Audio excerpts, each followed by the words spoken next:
bukan orang. Lamun cenah kana ping-ping berarti eta mah keluar dari itu. Berarti itu bisa suci iya. Eta hanya eta mungkin hanya sepintas. Basirin deh.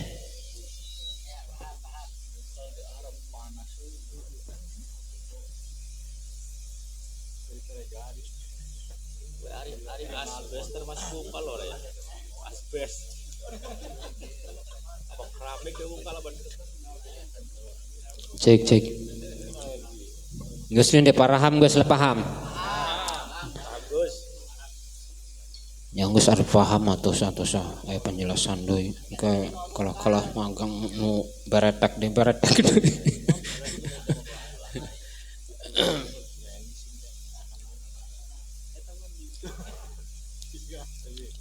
Mungkin penjelasan tentang masalah istinja mungkin ya sudah cukup ya. Ya pokoknya kita memahami secara ibaratnya secara hukum dan juga secara ya kita secara nakli atau ya sejenisnya lah. Yang penting kita mengetahui batas-batasnya untuk bersuci pakai batu karena syaratnya itu memang pakai batu. Terus kalau seumpama ada pakai yang tisu atau pakai yang lain, cuman kita belum ini menemukan tentang masalah pakai yang lainnya.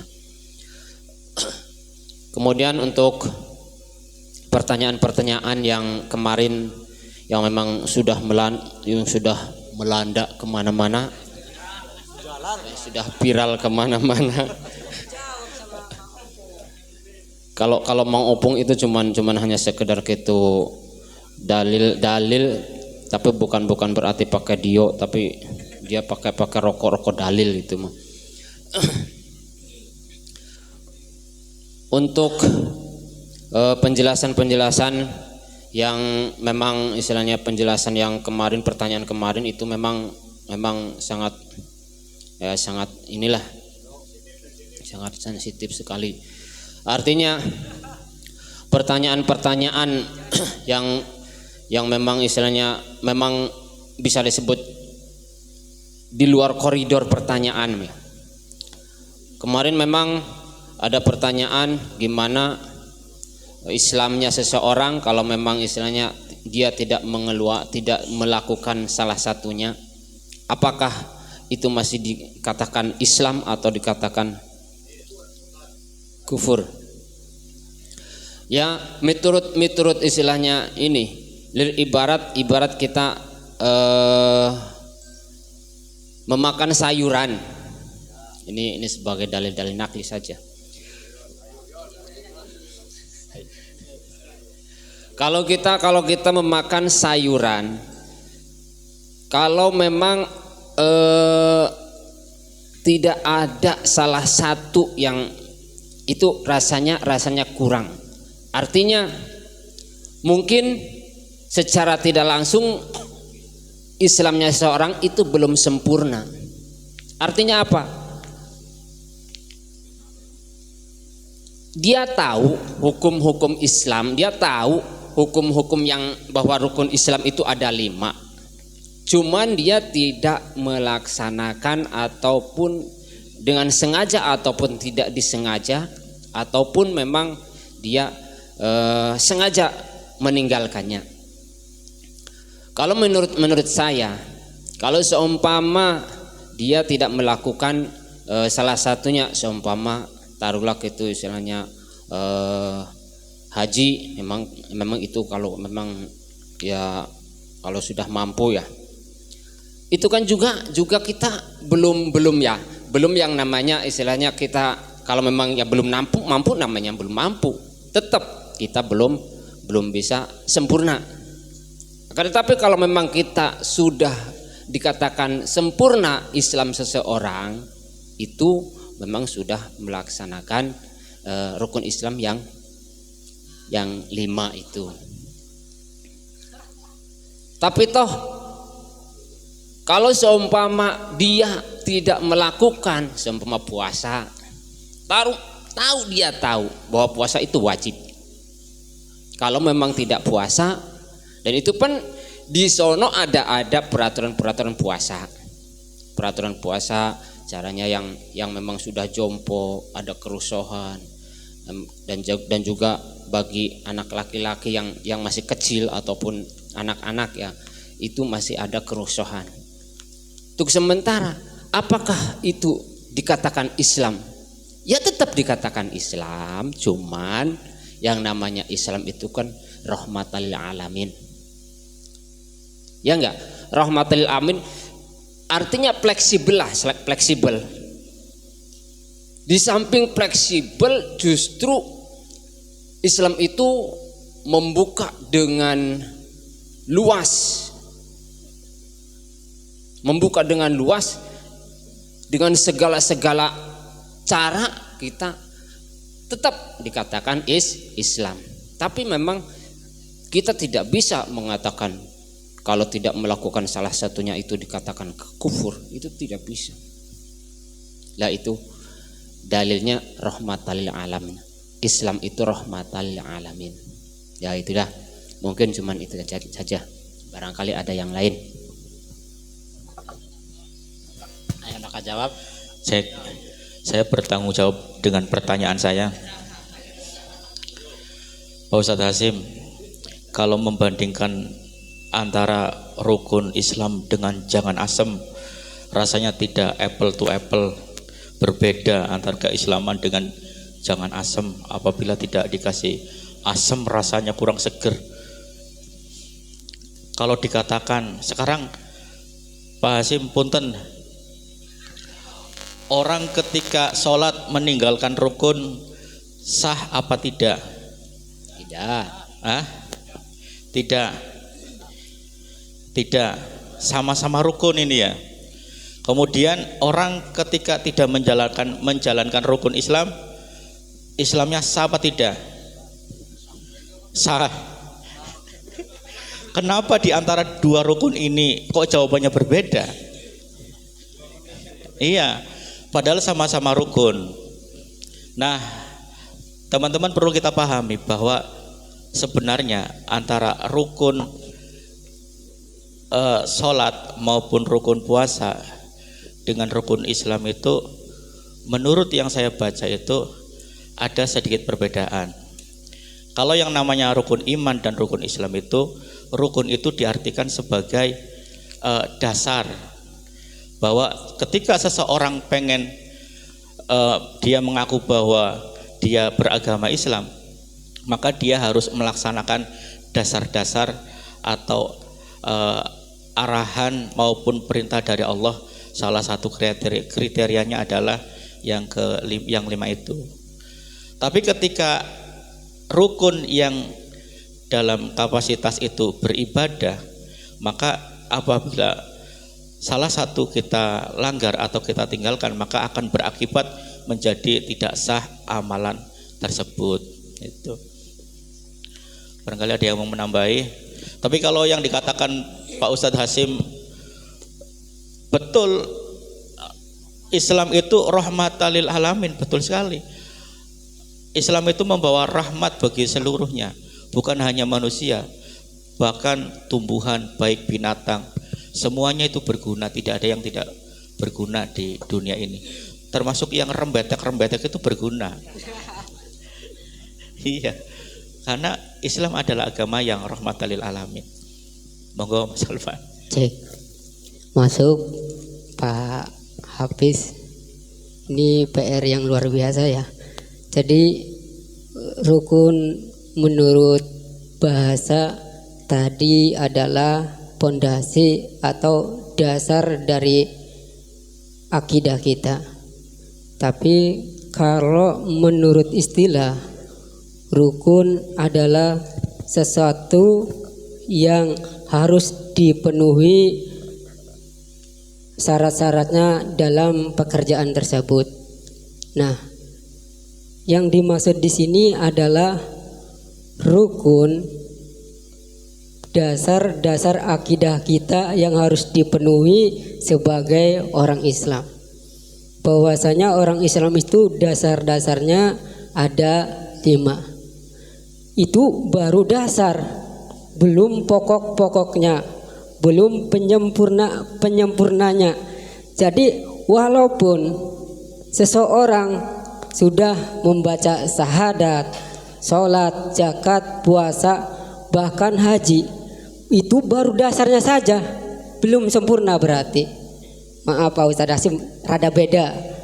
Berarti walaupun kita sudah melakukan dasar-dasar rukun Islam sampai yang 5, itu belum dikatakan Islam sempurna. Sebab itu baru dasar-dasarnya saja. Dasarnya rumah itu apa? Pondasi dan tiang. Kalau kita bikin rumah cuman tiangnya aja yang 5, bagus apa tidak rumahnya? Itu baru dasar. Ada pondasi, ada tiang. Jadi kalau kita mau bikin rumah cuman pondasinya aja, cuman tiangnya aja, belum bagus, belum sempurna. Begitu juga akidah kita, Islam kita. Kalau cuman syahadat, sholat, zakat, puasa, orang kaya sudah sempurna Islamnya. Begitu juga rumah. Kalau hanya tiang, kalau cuma pondasi, tetap masih kehujanan, tetap masih kena angin, tetap masih kena badai. Apa penyempurnanya? Harus ada kaca, harus ada tembok, harus ada genteng, harus ada cat supaya indah, sempurna, dan luar biasa. Begitu juga Islam. Kalau hanya tadi zakat, sholat, puasa, haji belum sempurna, harus apa kalau ingin sempurna? Harus dermawan, harus adil, harus jujur, baru sempurna Islamnya. Masih banyak lagi, harus sodako. Kalau cuman baca syahadat, zakat, sholat, puasa belum cukup sempurna. Cuman itu mah yang 5 dasar-dasar pondasi Islam. Hadisnya bunyal Islam ala khomsin. Jadi pondasi dasar-dasarnya Islam itu ada 5. Itu baru dasarnya saja. Kalau Anda ingin sempurna, yang udah haji, ya tinggal lakukan yang sunah-sunahnya, kejujurannya, kedermawanannya. Kalau masalah sholat, mudah sholat. Zakat bisa zakat. Tapi orang yang rajin sholat, orang haji, sama orang dermawan bagus mana kata orang awam? Maaf ini Pak Ustadz Hasim, Pak Ustadz Hafiz, ini jawaban barangkali saya berbeda, pasti ada salahnya. Intinya rukun Islam yang 5 itu baru dasar-dasarnya. Nah nanti bagaimana kalau baru zakat, baru sholat, belum bisa sholat, belum sempurna sholatnya, zakatnya kalau punya, hajinya kalau mampu, tidak apa-apa, tetap Islam tapi kurang Islamnya, tetap asal Islam. Nah dan nanti misalnya yang 5 udah sempurna, belum sempurna itu karena ada variasi-variasi yang harus melengkapi orang Islam tersebut. Jadi bukan cukup 5 zakat, sholat, puasa udah sempurna hasilnya, belum. Percuma kalau tetap medit, percuma kalau tidak jujur orang Islam, ya enggak. Dan itu adalah suatu yang harus menyempurnakannya. Masih banyak lagi, kata Kanjeng Nabi, ini adalah dasar-dasarnya. Jadi ceritanya Kanjeng Nabi waktu ngaji seperti ini, ada malaikat Jibril masuk menanyakan dasar-dasar pondasi Islam. Kata Kanjeng Nabi zakat, kata Kanjeng Nabi syahadat, puasa, dan yang 5 itu disebutkan kata malaikat Jibrilnya betul. Nanya tapi membetulkan. Mungkin agak sedikit sama dengan Pak Hafiznya. Untuk kurang lebihnya kami serahkan kepada Pak Kiai, pasti ada kurangnya. Mohon maaf Pak Hafiz, itu yang bisa kami korek selama 3 minggu ini ya. Karena ada yang mau bilang kafir, takut kafir katanya. Seharusnya tinggal bilang aja. Artinya ini adalah forum diskusi, forum ngaji. Ketika salah nanti ada Pak Kiai yang membenarkan. Nah apa sih bedanya Islam KTP dengan Islam beneran? Dengan kafir sebenarnya sama, Islam KTP, Islam kafir. Jadi yang nggak ada bedanya. Iya, SIM juga, STNK juga, surat nikah ada Islamnya. Jadi ya intinya itu yang bisa disampaikan, kurang lebihnya mohon maaf. Cukup sekian Pak Hasim. Sebelum Pak Kiai masuk, sedikit ingin masuk juga.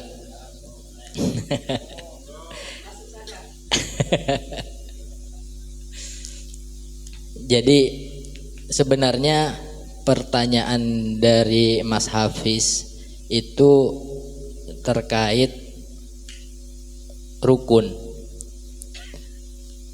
Jadi rukun Islam karena salah satunya sholat. Kita masuk dulu terkait hukum sholat bagi orang muslim itu apa. Jadi ketika seorang ingin menjadi Islam ataupun Muslim itu mempunyai kewajiban salah satunya sholat. Ketika orang itu meninggalkan kewajiban pasti akan mendapatkan dosa. Tapi dalam hukum sholat bagi orang Muslim yang meninggalkan sholat dengan tidak sengaja, jadi ada udzur sholat itu misalkan ketiduran, yang kedua lupa, surupan.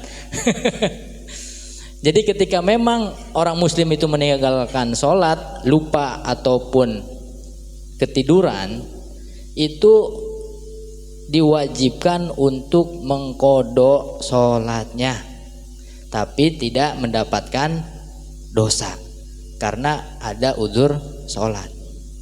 Tapi ketika seorang muslim meninggalkan sholat secara sengaja, itu dikenakan dua hukum. Yang pertama mendapatkan dosa, yang kedua juga diwajibkan untuk mengqadha. Itu saya juga ini ya, ada hadis ini dari Gus Solah Jember, muridnya Kiai Haji Bah Maimun Juber. Ini ada hadis juga, sudah saya catat, saya mau menghafal, nggak ini ya, nggak hafal-hafal. Ini keluarnya duit ya.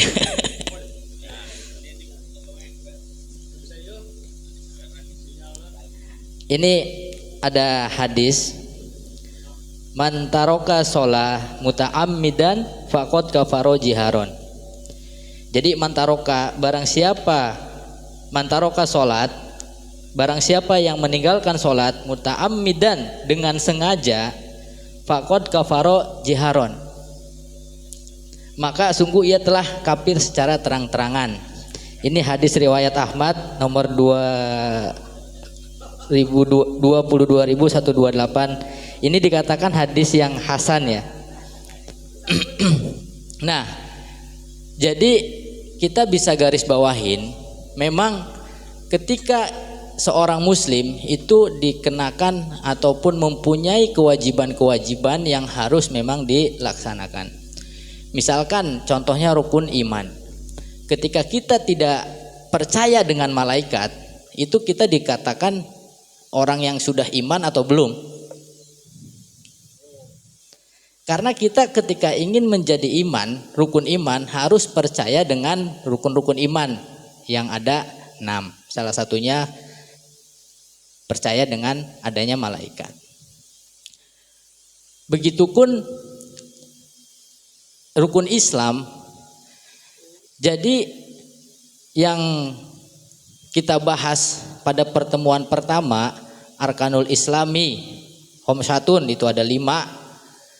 Salah satunya bagi orang muslim itu harus melaksanakan sholat.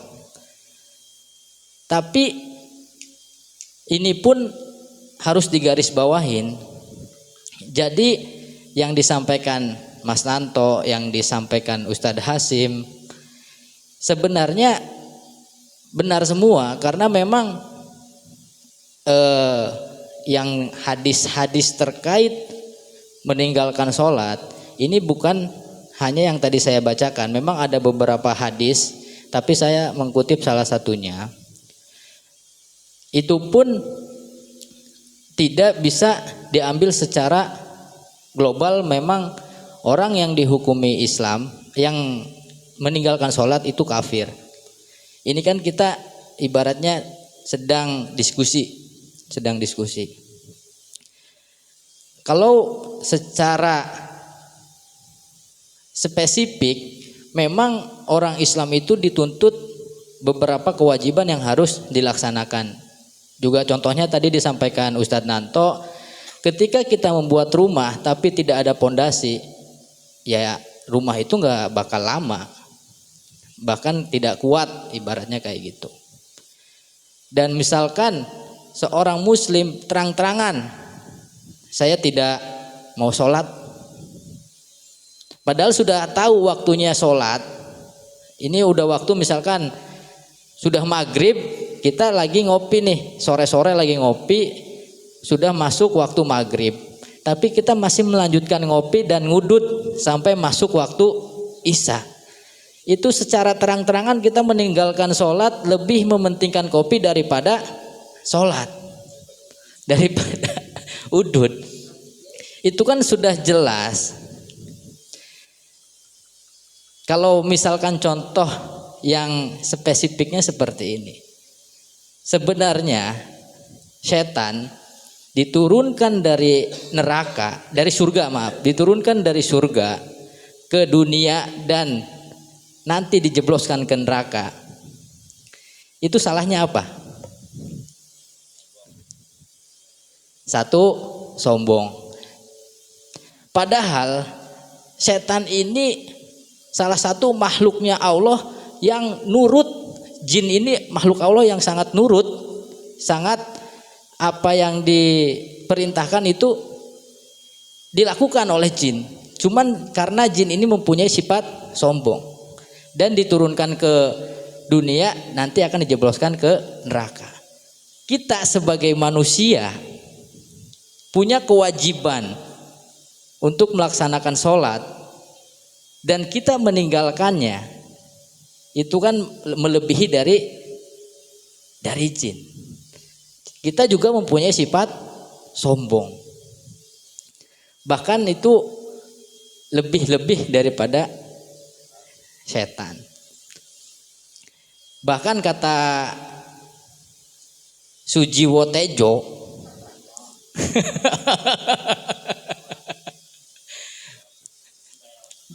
ya bisa dibilang budayawan, bisa bilang sastrawan lah, kata Sujiwo Tejo ini lebih ekstrim. Ketika kita berpikir bahwasanya besok mau makan apa, itu malah dikatakan sudah musyrik karena tidak percaya sama Allah. Allah kan sudah menjelaskan bahwasanya seseorang itu sudah mendapatkan rezekinya masing-masing, tapi kita masih memikirkan ini besok kita mau makan apa, bisa makan atau enggak, itu katanya sudah musyrik. Itu kata Sujiwo Tejo, bukan kata saya. Nah, mungkin itu ya dari saya terkait rukun Islam ini. Jadi memang sebisa mungkin, apa sih tujuannya adanya tholabul ilmu itu? Karena memang untuk meningkatkan kapasitas ibadah kita, meningkatkan keimanan kita. Ketika kita berdiskusi seperti ini, tapi malah kita meninggalkan sholat, malah keimanan kita malah menurun, buat apa ada tholabul ilmu? Makanya semoga yang hadir di majelis ilmu ini kedepannya bisa meningkatkan ibadahnya, juga bisa meningkatkan keimanannya, dan juga kita bisa membawakan kebaikan bagi teman-teman yang lain ataupun sahabat-sahabat yang lain. Wallahu a'lam bishawab. Assalamualaikum warahmatullahi wabarakatuh. Waalaikumsalam warahmatullahi. Langsung baik. Kamari pertanyaan aku maha. Pertanyaannya kata Mas Hafiz, misalkan ini Pak Haji, Mm-mm. orang Islam sudah membaca syahadat, Mm-mm. tapi tidak memenuhi salah satu rukunnya, misalkan dia tidak sholat, salah satu contohnya. Apakah orang ini masih dikatakan sebagai orang Muslim ataupun Islam, ataupun sudah keluar dari Islam? Karena ketika rukun itu harus terpenuhi bagi orang itu sendiri lah, orang Islam. Gitunya. Lamun orang nyele kana hadis sahih anu tadi disebutkeun ku Mas Alpan, man taraka sholata muta'ammidan faqad kafaro jiharon. Eta nunjukkeun bahwa siapa yang meninggalkan sholat karena sengaja, maka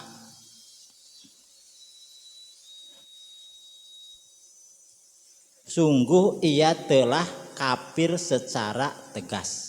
Eta hadis sahih oleh Imam As-Suyuti dalam kitab Al-Jami' Al-Shaghir.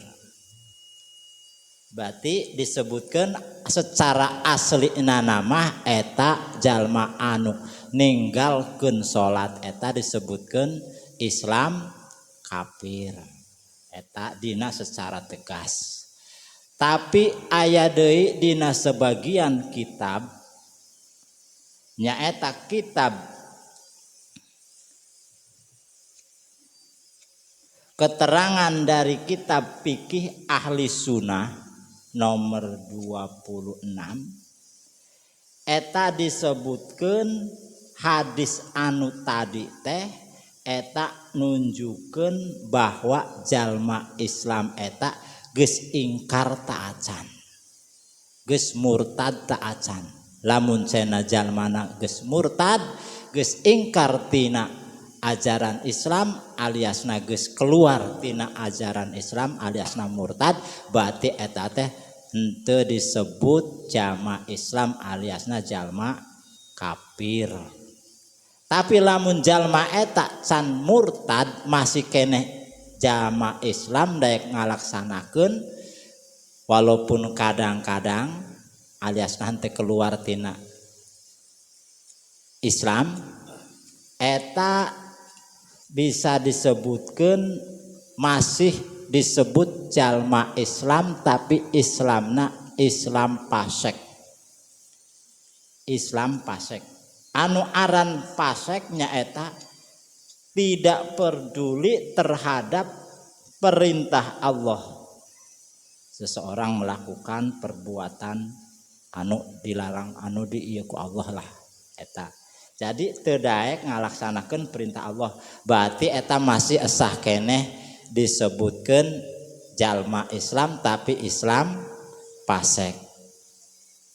Dina kitab keterangan fikih ahli sunnah disebutkeun al hadisul mutaqaddimatu, bahwa hadis anu cekeneh teh anu disebutkeun man taroka nya disebutkeun cenah kafir jalma Islam teh eta teh nunjukkeun dhahiruha yaqtadi kufra tariki salat wa ibahati damihi, bahwa secara dohirna dina hadis nu tadi disebutkeun teh pengertianna nyaeta mendapatkan kufur orang yang meninggalkan sholat dan kebolehan untuk didam atawa didenda, secara kasarna kudu dibunuh aslina nama.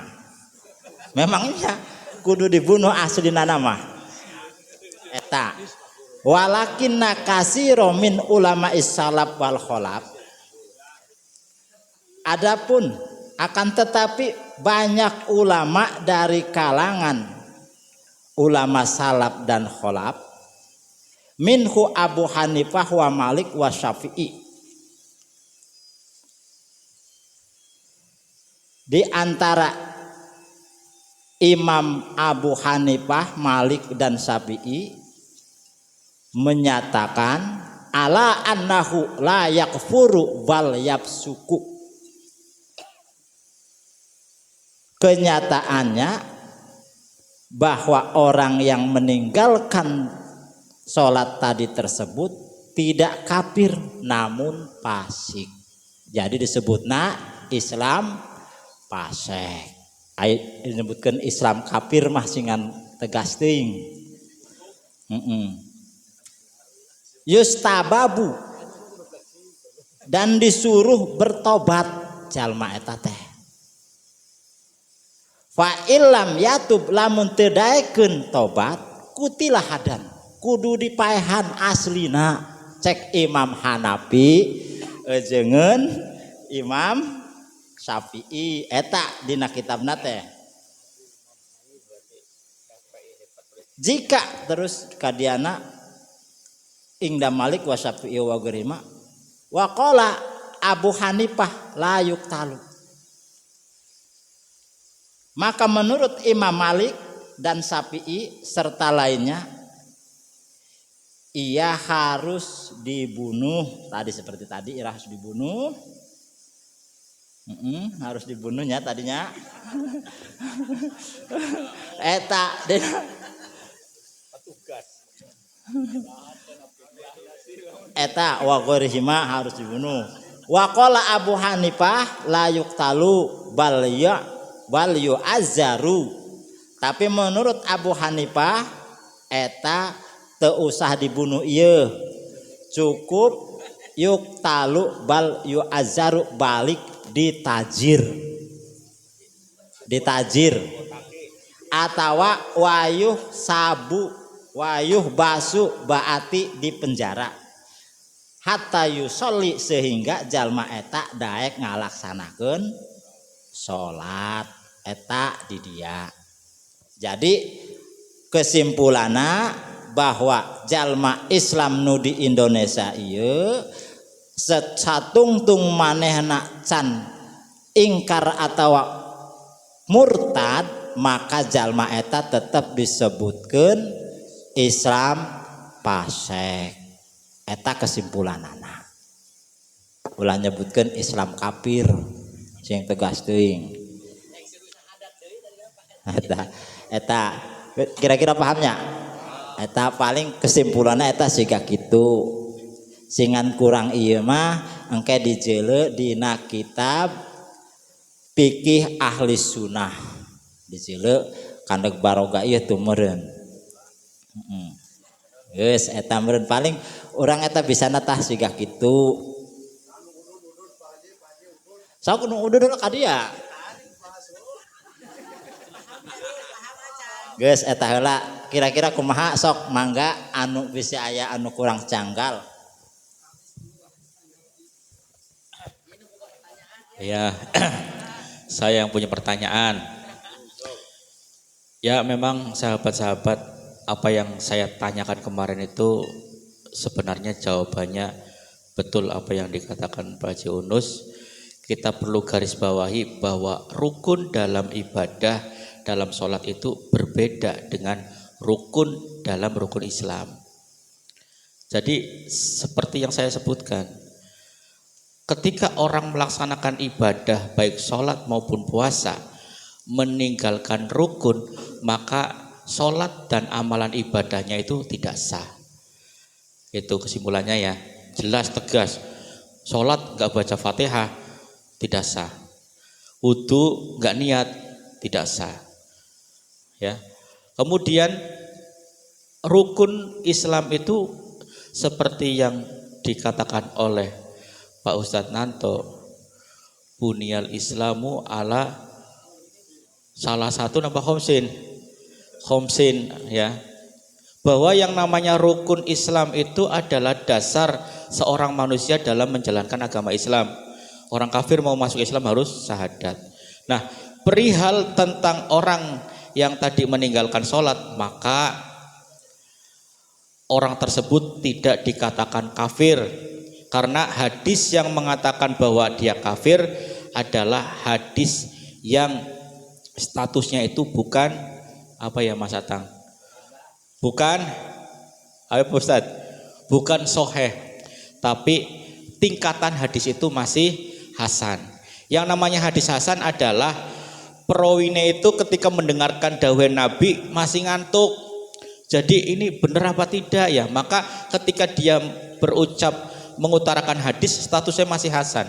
Karena antara lupa dan ingat.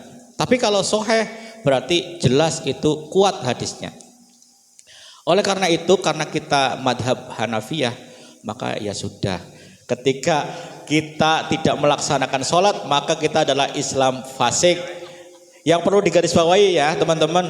Jadi rukun Islam dengan rukun sholat itu berbeda. Karena kenapa saya muncul pertanyaan itu kemarin? Kalau tidak salah Pak Ustadz Nasir itu menyamakan antara rukun Islam dengan rukun sholat. Jadi aku agak tergelitik loh.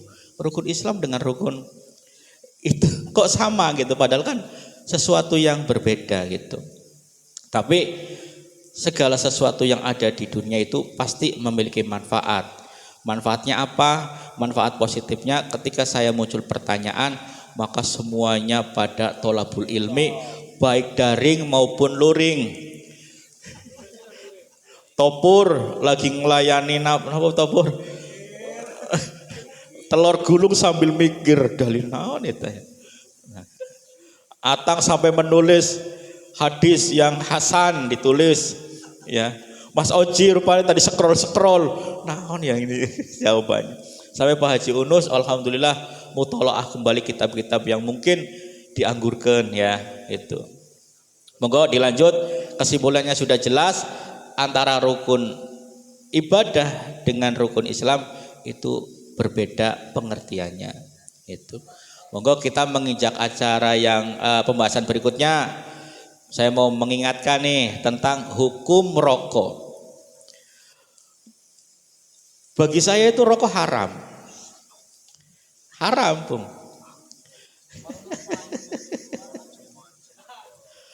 Ketika rokok itu kita laksanakan sedang menjalani sholat. Wabillahi taufiq wal hidayah.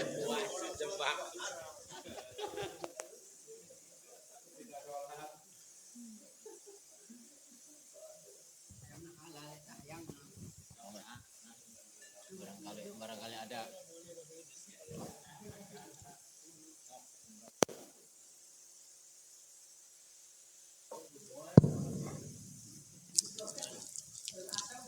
Monggo sahabat, apa mau diselesaikan malam hari ini semua? Apa mau ditunda untuk episode selanjutnya? Monggo.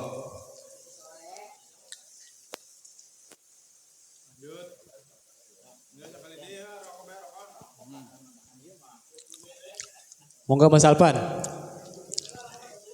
Kemarin saya lihat beliau sudah beliau sudah menulis makalah-makalah dan bedah kitab di rumahnya sendiri. Saya menyaksikan sendiri. Monggo.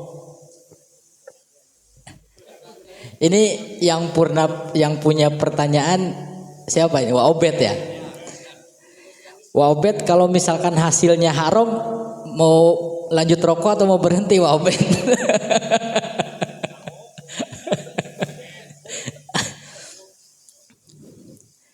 Memang untuk terkait masalah hukum rokok ini masih jadi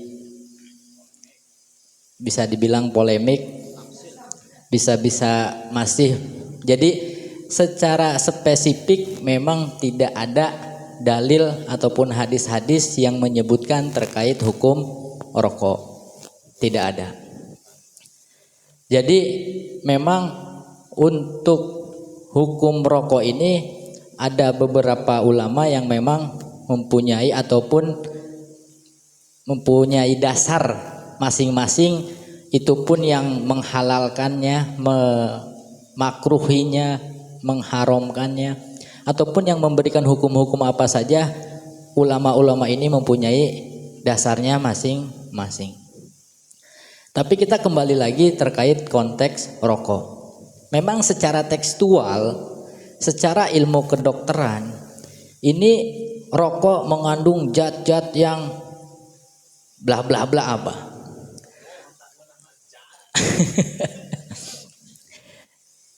Saya juga tanya kepada istri saya,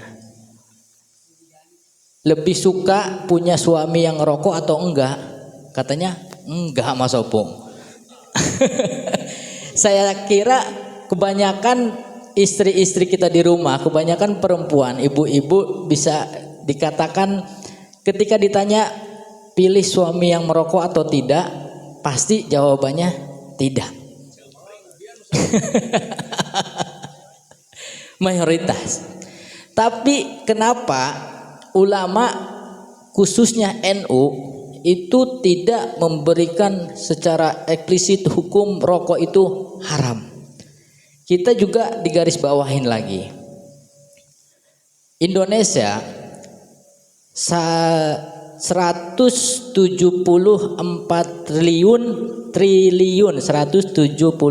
triliun penghasilan APBN itu dari cukai rokok. Luar biasa. 174 masuk ke APBN. Ketika sudah masuk ke APBN, apabila memang hukum rokok itu haram, ini APBN anggaran negara itu semuanya najis, semuanya haram.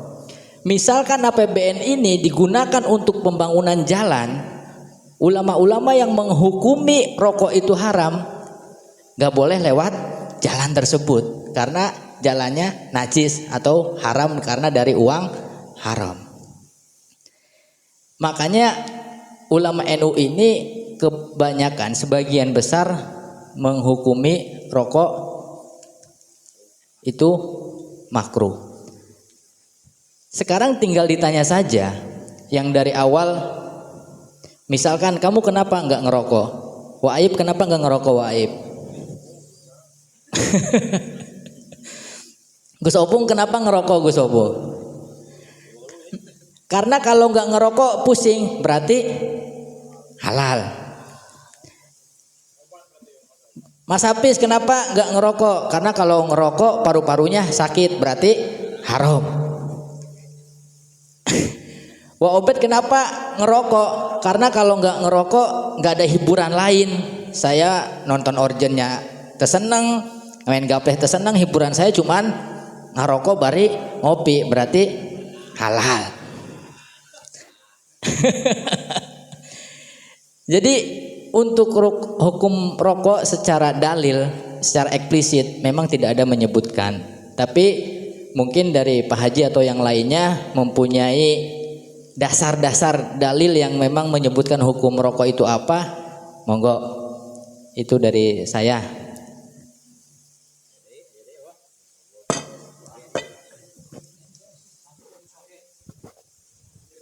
Ya, terima kasih.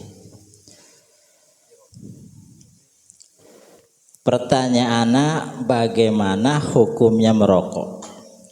Hukum merokok eta saenggeusna dijeuleu tina kitab eta ayat 3. Anu kahiji hukumna mubah atawa boleh karena rokok dipandang tidak membawa madorot, seperti Mas Robert eta aing ngarokok teu karasanana Mas Robert secara tegas.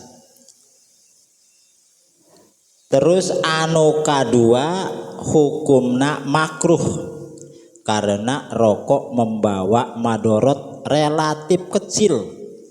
Aitas ngarokok seperti na tamas topur kumaha karasana.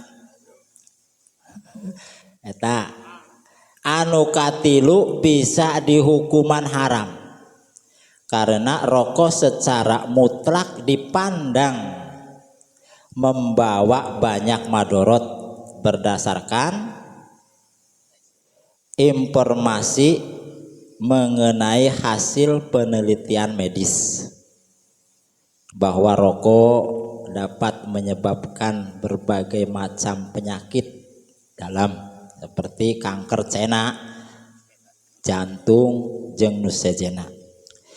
3 pendapat eta di atas dapat berlaku secara general dalam arti mubah, makruh, jeung haram. Itu bagi setiap siapapun orang yang siapapun berarti bagi setiap orangnya.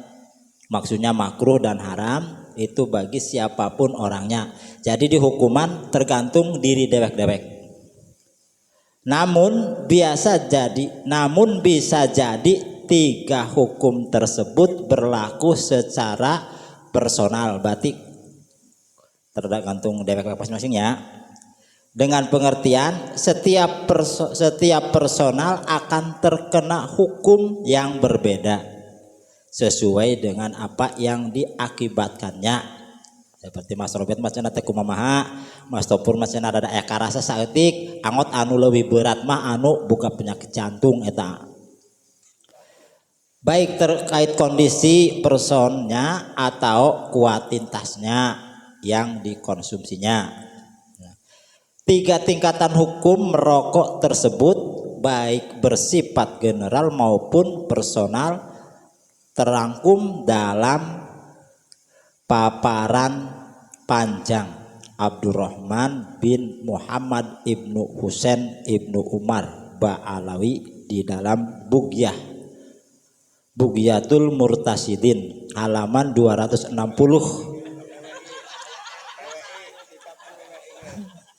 Ya. Anu eusina kitabna kieu. Lam yarid pitan baki hadisun anhu. Lam yarid ora nemu pitan baki ing dalem bako opo hadisun hadis. Jadi dina kitab Bughyah teh teu nemukeun ieu anu menghukumi hadis ya. Wala asaru an ahadi minas salaf. Jeung deui